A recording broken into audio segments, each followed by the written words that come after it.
আলিপুর থেকে বীরপাড়ার পথে যাচ্ছি।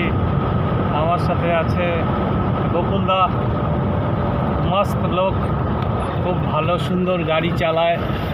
আমরা এখন যাচ্ছি আলিপুর টু বীরপাড়া রোডে।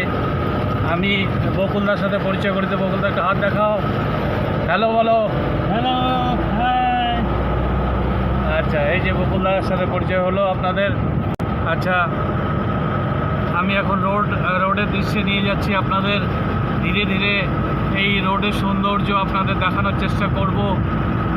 ক্যামেরাটা ঘুরিয়ে নিচ্ছি রোডের দিকে। এত সুন্দর, এত অপূর্ব রোড সত্যিকার অর্থে খুঁজে পাওয়া খুবই মুশকিল। দেখুন এই রোডের সৌন্দর্য। রোডের জায়গাটার নাম কি? নিমতি। আমরা নিমতির চৌপতির কাছাকাছি চলে এসেছি। দেখুন এঁকে বেঁকে রোডটা যাচ্ছে। NH-31 আছে। এই রোডে অনেক সময় হাতি দেখতে পাওয়া যায়, বাইসন দেখতে পাওয়া যায়, ময়ূর দেখতে পাওয়া যায়। এই রোডের বাঁদিকে এই অভয়ারণ্য শুরু। দেখুন জলদাপাড়া অভয়ারণ্য শুরু, ওই যে দেখতে পাচ্ছেন। এদিকেও জলদাপাড়ার অভয়ারণ্যের কিছু অংশ দেখতে পাচ্ছেন আপনারা। দেখুন, কপাল ভালো থাকলে এখানকার টুরিস্টরা রোডের মধ্যে হাতি পারাপার দেখতে পায়। আমি এই রোডে যাতায়াতের পথে অনেক সময় আমি হাতি দেখতে পেয়েছি, মাঠ মাঝে হরিণও দেখতে পেয়েছি, ময়ূরও দেখতে পেয়েছি। এই দেখুন ওয়াইল্ড লাইফের একটি বোর্ড চলে গেল।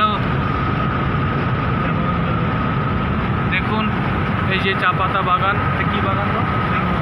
নিমতি। এই যে নিমতি চা বাগান দেখতে পাচ্ছেন। আজকে এইসব এরিয়ায় ঝিরিঝিরি বৃষ্টি হচ্ছে, ঠিক নেই, কখনো বৃষ্টি হচ্ছে কখনো থেমে যাচ্ছে। বকুলদা বেশ মস্ত হয়ে গাড়ি চালাচ্ছেন।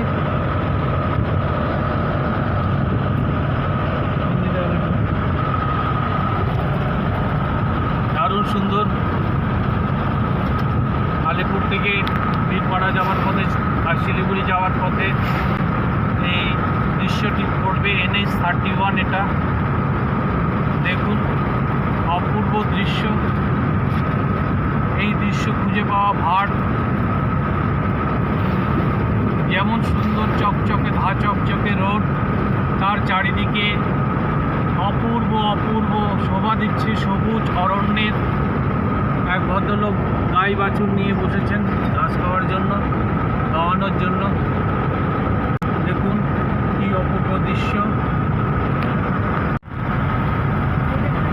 সোজা দেখানো ভাষা একটি বাংলা গানের কথা আমার মনে পড়ে যাচ্ছে। এই পথ যদি না শেষ হয় কেমন হতো তুমি বলো না। উত্তম আর সুচিত্রার গানটা। আমরা ছোটোবেলায় এই গানটা দেখতাম আর ভাবতাম যে আমরাও যদি এইভাবে মোটরসাইকেলে যেতাম। আজকে সৌভাগ্যক্রমে গাড়িতেও যাচ্ছি, অহরহ গাড়িতে মোটরসাইকেলে যেতে থাকি, কিন্তু ওই গানটার কথাই মনে পড়ে যায়। এই পথ যদি শেষ না হয় কেমন হতো তুমি বলো তো।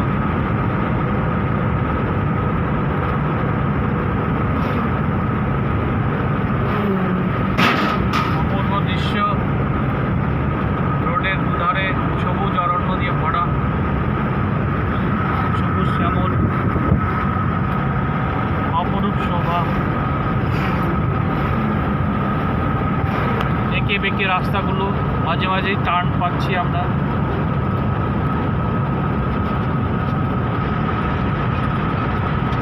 এটা কি নিমতি চৌপতি?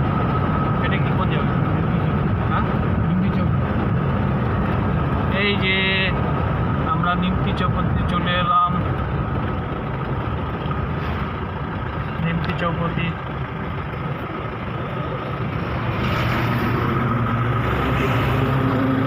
শস্য শ্যামলে ভরা ধান ক্ষেত।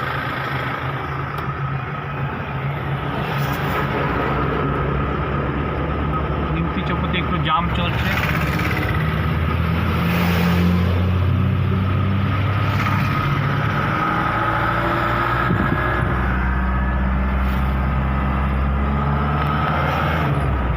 स्टेशन निमती चौपती।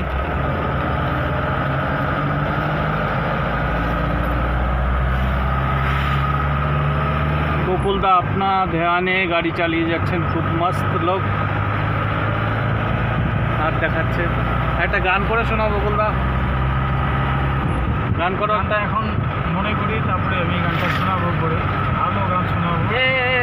दोस्ती हम नहीं छोड़ेंगे, तोड़ेंगे दम मगर हाथ ना छोड़ेंगे। ए दोस्ती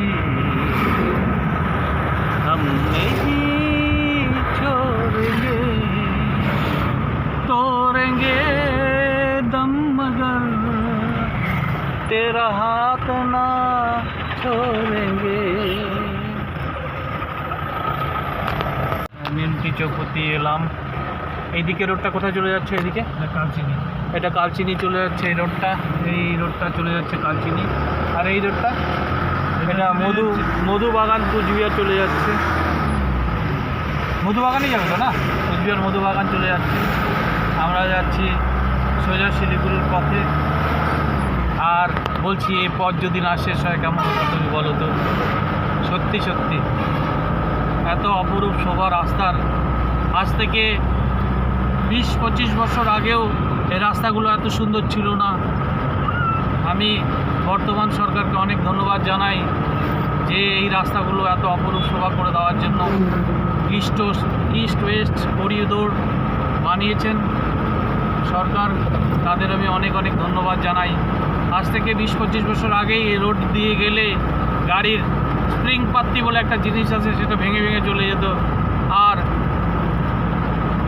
গন্তব্যস্থানে পৌঁছাতে এখন যেমন আধা ঘন্টার গন্তব্যস্থানে প্রায় 1.5-2 ঘন্টা লাগতো। কি বলো গোকুলদা, কথাটা কি সত্যি কি মিথ্যা?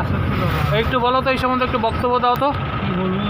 বলো যে আজ থেকে 25 বছর আগে রোডের অবস্থা আর এখনকার রোডের অবস্থা একটু। আজ থেকে 25 বছর আগে আমরা আলিপুর টু বিপাড়ায় পৌঁছাইতাম প্রায় 3 ঘন্টা লাগতো। আচ্ছা আচ্ছা। এখন সেটা লাগে 1 ঘন্টা 10 মিনিট। বিপাড়া টু আলিপুরদুয়ার 1 ঘন্টা 10 মিনিট আমরা পৌঁছায় যাই। আচ্ছা, শুনতে পেলেন বকুলদার বক্তব্য যে উনি বর্তমান সরকারকে অনেক অনেক ধন্যবাদ দিচ্ছেন। আমি একজনের নাম বলতে চাই, অটল বিহারী বাজপেয়ীকে। আমি তাকে অনেক অনেক ধন্যবাদ দিতে চাই এই জন্যই যে তিনি একটা স্বপ্ন দেখেছিলেন, ভারতের পূর্ব থেকে পশ্চিম, উত্তর থেকে দক্ষিণ রোড বানিয়ে দেবেন, যোগাযোগ ব্যবস্থা এমন করে দেবেন, কিন্তু স্বপ্ন সাকার করতে পারেননি। নীতিন গডকরি সরকার এসে এই স্বপ্নটা সাকার করে দিয়েছেন। আমি কোনো পার্টি বিলংস করি না, তবু যেই মানুষটি কাজ করেছে তার কথাই বলতে আমি চাই যে এই সরকার এত সুন্দর রোড বানিয়ে দিয়েছে, সত্যি তাকে অনেক অনেক ধন্যবাদ দেওয়া উচিত। এই সম্বন্ধে কিছু বলতে চাও? কোনো পার্টি বিলংস করার কথা বলবো না, আমরা পার্টিতে চলি না, কিন্তু যে কাজ করে দেবে তার নিশ্চয়ই নাম নেওয়া উচিত কি না? যে কাজ করবে, আমরা কোনো পার্টির সম্বন্ধে চলিও না, কোনো কিছুতে চলি না। যে দেখো জনগণ মানে রাস্তাঘাট উন্নয়ন করছে তাদেরকে আমরা সমর্থন করব, তারাই দেশের ভবিষ্যৎ দিকে চলবে। ঠিক আছে, আমি এখন আর কিছু বলতে পারছি না, গাড়ি চলার দিকে কিছু বলতে পারছি না। আমি জানি না ক্যামেরাটা উল্টো দিকে নিলাম, আমার ছবি আসবে কি না, কেমন বা দেখা যাবে। তবে এটা বলতে চাই যে নাম ধরেই বলতে চাই, অটল বিহারী বাজপেয়ী স্বপ্ন দেখেছিল যে ভারতবর্ষের উত্তর থেকে দক্ষিণ, পূর্ব থেকে পশ্চিম একটা মানে ইস্ট ওয়েস্ট করিডোর তৈরি করে দেবেন। সেটা তার স্বপ্ন ছিল। বর্তমান সরকার নীতিন গডকরি তিনি তার স্বপ্নকে সাকার করেছেন। তার জন্য আমরা তাকে অশেষ অশেষ ধন্যবাদ জানাই। যে আমি কোনো পার্টি বিলংস করি না, কোনো পার্টি করি না, কিন্তু আজ থেকে 30 বছর আগে যে রাস্তা দিয়ে আমি যেতাম, আমার পুরো মনে আছে যে যাওয়ার সময় গাড়ির স্প্রিং পাত্তি ভেঙে যেত। আমি স্প্রিং পাত্তি কী জিনিস জানতাম না, তবু গাড়ির স্প্রিং পাত্তি ভাঙা যাওয়াতে গাড়ির রাস্তায় তাড়া করতে হতো আর ঠিক মেরামত করতে হতো। ওই সূত্রেই আমার জানা যে স্প্রিং পাত্তিটা কী জিনিস। আজকাল এই সুযোগ আসেই না যে স্প্রিং পাত্তি ভাঙার, হ্যাঁ, সেটা একটা দারুণ রোড ব্যবস্থার সুযোগ সুবিধা করে দিয়েছে। এর সাথে সাথে আমি যুব সমাজকে একটা বক্তব্য দিতে চাই যে সবসময় যদি যোগাযোগ ব্যবস্থা ভালো থাকে দেশের উন্নয়ন করা সম্ভব, কেন যোগাযোগ দিয়ে দেশের উন্নয়ন হয়। হ্যাঁ, যুব সমাজ যদি এই যোগাযোগ ব্যবস্থাটাকে কাজে লাগাতে পারে অবশ্যই দেশের উন্নতি করতে পারবে। এই বলে আমি আমার বক্তব্য শেষ করছি। রোডও দেখালাম, আমাদের 2-4টা মনের কথাও বলে দিলাম। আশা করি বন্ধুরা আমাদের কথা যদি ভালো লাগে আমার ভিডিওটি লাইক করবেন, শেয়ার করবেন এবং কমেন্ট করে জানাবেন। আমি কোনো সরকারের পক্ষ থেকে বক্তব্য দিচ্ছি না, আমি নিজের বক্তব্য যেটা ভালো লাগে সেটাই বলছি। হ্যাঁ, ধন্যবাদ, রাখি, নমস্কার, টাটা।